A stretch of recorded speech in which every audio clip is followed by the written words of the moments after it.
Hello students and welcome to my channel Math Solution with Rose ma'am. आज का हमारा topic class 10th की book में से चैप्टर नंबर 1 रियल नंबर में से लिया है, जो कि आपको यहाँ पे स्क्रीन पे दिखाई दे रहा है, यूक्लिड्स डिवीजन एल्गोरिदम। इस टॉपिक को आज हम अपने इस वीडियो में समझने वाले हैं, जिसके लिए आपको ये वीडियो स्किप नहीं करना है और एंड तक इस वीडियो को देखना है, जिससे कि आपको ये टॉपिक अच्छे तरीके से समझ में आएगा। तो चलिए टॉपिक शुरू करते हैं। यूक्लिड्स डिवीजन एल्गोरिदम जो है वो हमें HCF निकालने के लिए हम उसका यूज करते हैं।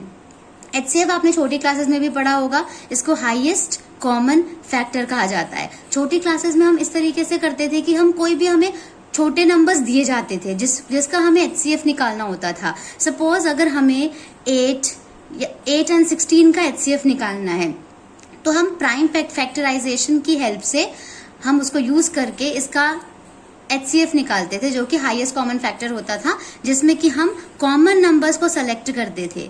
जैसे 8 एंड 16 का निकालना है तो प्राइम फैक्टराइजेशन मेथड इसका हम यूज करेंगे। यहाँ पे 2 से इसको हम डिवाइड करते चलते हैं। 2 4 जा 8 हो गया। अगेन हमने 2 से किया, 2 2 जा 4 एंड अगेन 2 से करा, 2 1 जा 2। यहाँ पे 1 आपका ये बच गया। उसके बाद नेक्स्ट 16 को हमने लिया, इसको भी हम 2 से स्टार्ट करते हैं। 2 8 जा 16 हो गया। अगेन हमने 2 से किया, 2 4 जा 8, अगेन 2 से, 2 2 जा 4 एंड 1 यहाँ पे बचाने के लिए हम 2 1 जा 2 करेंगे। अब यहाँ पे हमें इन दोनों में हम ये देखते थे अब छोटी क्लासेस में कि कॉमन नंबर्स कौन से हैं। जैसे 2 यहाँ से आपको कॉमन मिला, यहाँ पे दोनों के पास 2 है, अगेन यहाँ पे कॉमन है, फिर यहाँ पे कॉमन है, ये वाला 2 है एक्स्ट्रा है, इसके पास नहीं है, तो ये हमारा this will not be count. Okay, तो यहाँ पे ये 2 जो है 3 टाइम्स आ गया। तो जब हम इनका HCF निकालते थे तो हम क्या करते थे, 2 इंटू 2 इंटू 2 करते थे, जिससे कि 2 2 जा 4, 4 2 जा 8 और 8 हमारा HCF जो है हमें मिल जाता था। लेकिन अब हम 10th क्लास में हैं। 10th क्लास में इस टॉपिक को अलग तरीके से किया जाता है और यूक्लिड्स डिवीजन एल्गोरिदम की मदद से हम लार्ज नंबर्स का HCF निकालना हमारे लिए इजी हो जाता है।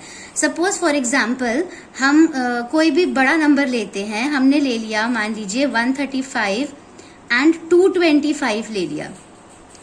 अब हम अगर इसका प्राइम फैक्टराइजेशन करेंगे तो ये थोड़ा सा लंबा चला जाएगा। 225 का भी करेंगे, वो भी बहुत लॉन्ग मेथड हो जाएगा, फिर हम उसको सर्कल करेंगे। इस वजह से हम यूक्लिड्स डिवीजन एल्गोरिदम का यूज करते हैं, जिसमें कि हम इन दोनों नंबर को डिवाइड करेंगे। सबसे पहले आप ये देखिए कि 225 जो है वो ग्रेटर देन है 135 से, तो 225 हमारा डिविडेंड हो जाएगा और हम 135 जो है वो हमारा डिवाइजर हो जाएगा, जिसमें कि हम 135 से 225 को हम डिवाइड करेंगे। लेकिन इसका डिवाइड करने का तरीका थोड़ा सा डिफरेंट है इसका HCF निकालने के लिए। जैसे 135 का हमने 1 जा करा, 135 1 जा हो गया 135। इसको हम नॉर्मली माइनस करेंगे, 0 एंड 9, 90 आ गया हमारे पास। अब हम क्या करते थे, यहाँ पे अगर स्मॉल नंबर आ गया और ये लार्ज नंबर है तो हम पॉइंट लगा करके नॉर्मल डिवाइड करते हैं। लेकिन अगर हमें HCF फाइंड आउट करना है तो हम इस तरीके से नहीं करेंगे। हम इसको यूक्लिड डिवीजन एल्गोरिदम लगा करके इसको हमें आगे सॉल्व करना है। तो जो आपका 90 रिमाइंडर था, अब आपका डिवाइजर बन जाएगा, ठीक है। और जो आपका यहाँ पे नंबर डिवाइजर था, ये यहाँ अंदर आ जाएगा और ये आपका डिविडेंड बन जाएगा। अगेन हम इसको डिवाइड करेंगे, 90 1 जा 90 हो गया, माइनस किया, आपके पास 45 आ गया। अब अगेन जैसे यहाँ पे सॉल्व किया था उस तरीके से ही करना है इसको। 45 जो है हमारा रिमाइंडर था, अब ये हमारा डिवाइजर बन जाएगा और जो हमारा 90 यहाँ पे डिवाइजर था, ये हमारा यहाँ पे डिविडेंड बन जाएगा और 90 अंदर आ जाएगा। अब हम ये देखेंगे कि क्या 45 के टेबल में 90 आता है। 45 2 जा 90 होता है, तो 45 2 जा हमने यहाँ पे 90 करा और ये यहाँ पे हमें रिमाइंडर 0 मिल गया।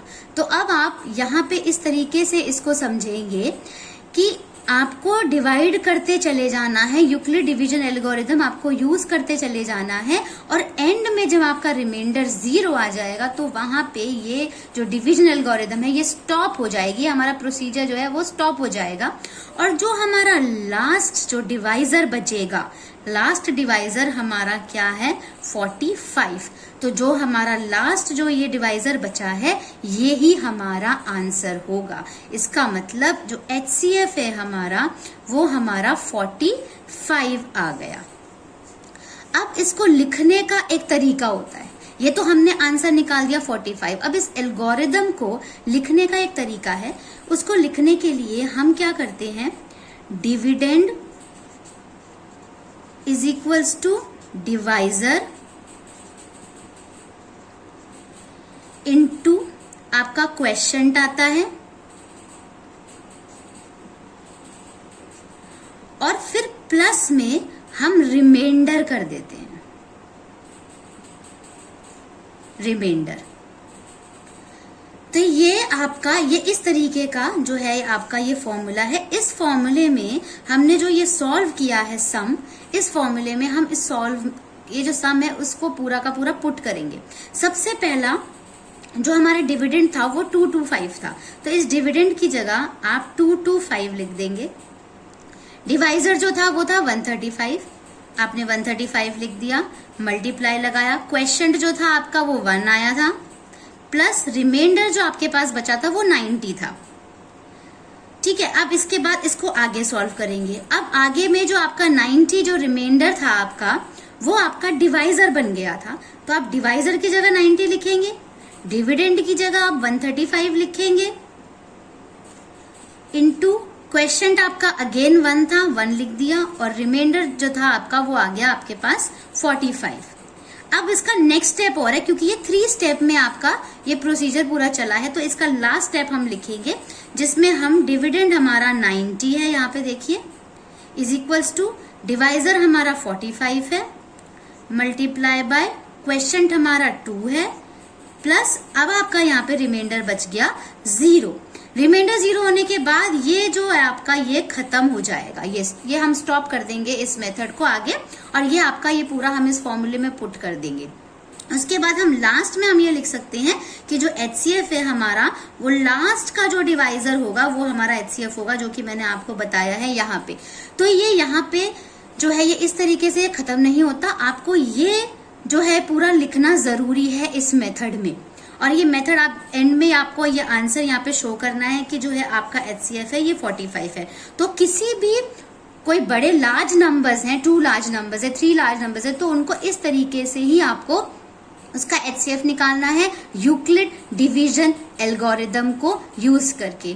तो आई होप कि आपको ये आज का टॉपिक बहुत अच्छे से क्लियर हुआ होगा। तो मिलते हैं फिर हमारी नेक्स्ट वीडियो में एक नेक्स्ट टॉपिक के साथ। Thank you.